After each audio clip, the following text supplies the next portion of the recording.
Sepeda motor melewati gerbang selamat datang di pantai Perigi. Deru ombak yang menghantam memenuhi udara. Raka melirik Laras bertanya, "Siap putriku? Kita sudah tiba di tempat impianmu." Laras menjawab dengan semangat, "Siap komandan." Gas ke tempat parkir. Sebuah sepeda motor tiba di area parkir pantai berpasir, membawa Raka dan Laras menuju petualangan tepi laut mereka. Raka dengan hati-hati memarkirkan sepeda motor dan mereka berdua turun, siap untuk menyambut laut. Helm dilepas dan angin laut yang menyegarkan menyambut mereka, membisikkan kisah-kisah tentang samudra. Laras berseru, "Wah, seger. Inilah dia, laut dalam impianku." Raka menjawab sambil tersenyum. "Mimpi yang jadi kenyataan kan?" Laras melompat-lompat di sepanjang garis pantai. Ombak dengan main-main membasahi kakinya. Laras menikmati hari ini sambil sesekali mengingat mimpinya tadi malam. "Laras, nanti cari momen indah yang pas." Raka harus mengucap itu. Raka mengangkat teleponnya, mengabadikan tawar yang Laras dalam sebuah foto. "Raka, aku juga pingin selfie." Ras sambil mengangkat HP-nya. Dalam gerakan lambat, Laras dan Raka saling mengejar di sepanjang pantai. Tawa mereka bergema di atas air. Senyum sedikit untuk dokumentasi cinta kita." Raka bercanda. Suaranya penuh kasih sayang. Laras membalas dengan main-main. "Jangan jelek-jelek fotonya ya. Ayo, terik sinar matahari membakar wajahmu." "Ras, kita cari tempat yang rindang di bawah pohon. Pohon ini rindang sekali ya mas. Mudah-mudahan seperti hati kamu yang bisa merindangi diriku." Laras menggoda Raka. "Raka pasti dong. Ada yang liatin kita Ras." Raka jawab, "Biarin dia semua. Itu ngontrak kita yang punya pantai ini." Laras tersenyum sambil berkata, "Bisa aja mas, ini sudah masuk waktunya sholat." "Mas ayo, cari musola." Berjalan mencari lokasi musola untuk salat duhur. "Laras kayaknya di sebelah sana mas musolanya." Laras melihat sekeliling. Matahari tengah hari menyinari. Dia menoleh ke Raka. "Ra, musolanya nggak jauh." Raka mengangguk. "Ayo, sekalian istirahat sebentar. Panas banget juga nih." Penjaga toko memberi isyarat, menunjuk arah musola di dekat tempat parkir. "Ke arah sana, Nona, Tuan. Lurus saja. Ada musola kecil di sebelah kanan." Laras menjawab dengan rasa terima kasih. "Terima kasih pak." Sebuah rumah doa kayu, sederhana, berdiri dengan tenang di bawah naungan pepohonan yang rimbun. Gemericik lembut air wudhu menyatu dengan bisikan angin laut. Raka dan Laras tiba di musala di bawah terik matahari. Raka berkomentar, "Kecil tapi adem banget tempatnya." Laras menjawab, "Aku suka suasananya, terasa tenang." Mereka berpisah untuk berwudu, kemudian masuk ke musala untuk melaksanakan salat zuhur. Di dalam musala, suasana tenang menyelimuti, hanya diselingi oleh gemerisik lembut dedaunan dan irama ombak yang sayup-sayup terdengar. "Raka, kemana lagi kita?" Laras kembali lagi ke pantai ya. Melihat matahari yang mulai akan lengser dan sudah nggak panas lagi. Raka dan Laras duduk berdampingan di pantai. Tangan mereka saling menggenggam, menunggu matahari terbenam di bawah cakrawala. Saat langit berubah menjadi nuansa oranye dan emas, mereka berbagi momen keheranan bersama. Tangan mereka tidak pernah terlepas. Mandi dalam cahaya lembut matahari terbenam, Raka dan Laras duduk dalam keheningan yang nyaman. Ikatan mereka semakin dalam setiap saat yang berlalu. Laras teringat mimpinya lagi, sambil memandangi wajah Raka. Sambil berharap Raka segera nembak aku dengan kata I love you. Raka berpikir ini adalah saat yang tepat untuk mengatakan ke Laras, I love you. Raka tidak menunda-nunda lagi. Raka bilang, I love you. Laras tersenyum gembira mendengarnya. Laras juga cepat-cepat menjawab, aku juga mas. Keduanya kelihatan saling bahagia dengan kata-kata yang barusan diucapkan bersama. Bermandikan cahaya membara matahari terbenam, Laras dan Raka berdiri bersama di sudut pandang. Angin sepoi-sepoi menari melalui rambut mereka saat mereka berbalik untuk saling berhadapan, mengunci pandangan. Laras berbicara dengan lembut, "Aku berharap momen seperti ini sering terjadi, bukan hanya dalam mimpi." Raka menjawab. Suaranya dipenuhi dengan tekad lembut. "Jika kamu mau, aku janji, bukan hanya sekali. Kita akan membuat mimpi itu terus hidup bersama." Matahari terbenam, melukis langit dengan api saat Raka dan Laras duduk bersama. Siluet mereka terukir di latar belakang matahari terbenam yang menakjubkan. Mandi dalam dekapan terakhir matahari yang keemasan. Dunia memudar menjadi senja, menyegel momen keintiman yang tenang. Langit berubah menjadi kanvas oranye keemasan saat matahari mulai terbenam di pantai Perigi. Laras melihat jam tangannya, lalu menoleh ke arah Raka dengan senyum lembut yang menerangi wajahnya. Laras dan Raka berjalan di sepanjang pantai.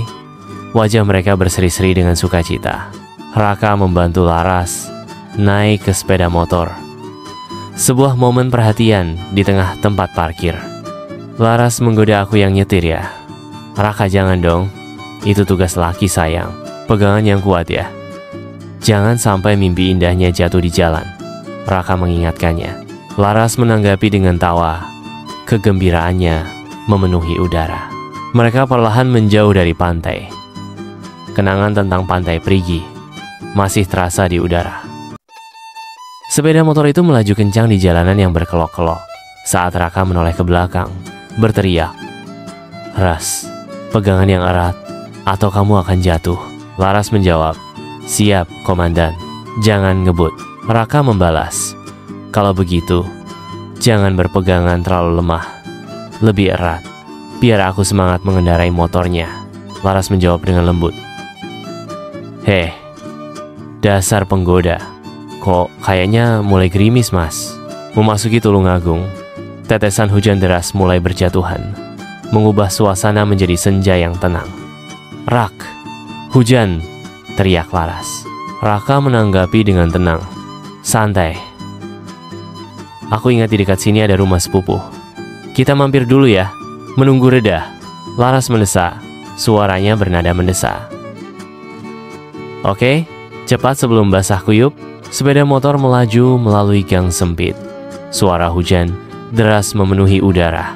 Sepeda motor berhenti di depan sebuah rumah sederhana dengan teras yang lebar. Hujan semakin deras. Mencari tempat berteduh dari hujan lebat, Laras mendekat ke Raka, lalu mengetuk pintu. Raka menghela napas lega. "Alhamdulillah, kita sudah sampai." Sepupu Raka membuka pintu, menyambut mereka dengan hangat sambil berkata, "Oh Raka, masuk. Kalian basah kuyup." Raka dan Laras melepas helm dan jaket mereka. Tawa lega keluar dari bibir mereka. Kopi hangat dan camilan muncul, sebuah tawaran selamat datang dari sepupu Raka yang perhatian. Sambil menyesap minuman, Raka menghibur mereka dengan kisah perjalanan mereka. Kata-katanya melukiskan gambaran petualangan yang jelas. Laras mengamati, mengagumi kehangatan dan keramahan sepupu Raka. Hujan mencambuk jendela, mencerminkan sosok Raka dan Laras yang basah kuyup di dalam. Sebuah kuapan memecah kesunyian saat sepupu laki-laki Raka muncul dari kamar tidur. Raka menjelaskan kemunculan mendadak mereka, mencari perlindungan dari hujan lebat. Sepupu Raka menggoda.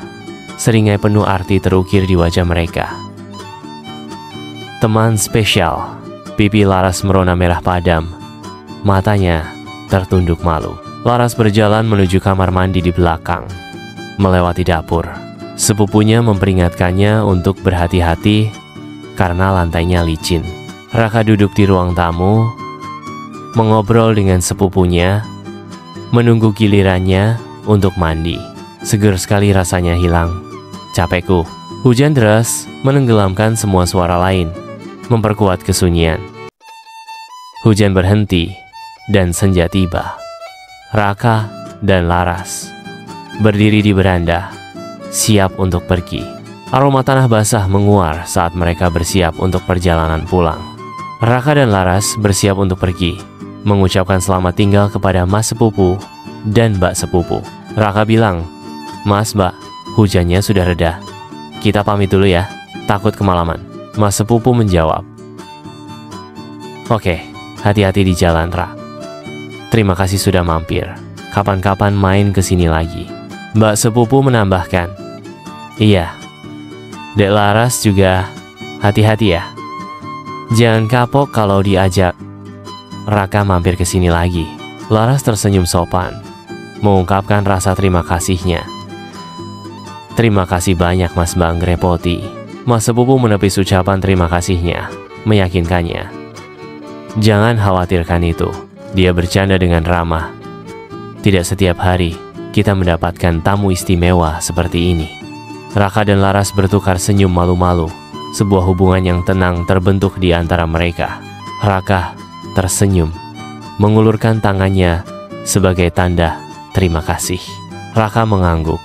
Sebuah ucapan terima kasih diam-diam disampaikan melalui ekspresi tulusnya. "Makasih nasi gorengnya, enak banget. Salam buat keluarga ya Mas, Mbak." Raka dan Laras melangkah keluar ke teras. Mbak Sepupu berseru, "Hati-hati. Jangan lupa kabari aku kalau sudah sampai." Raka dan Laras menjawab serempak, "Baik, terima kasih."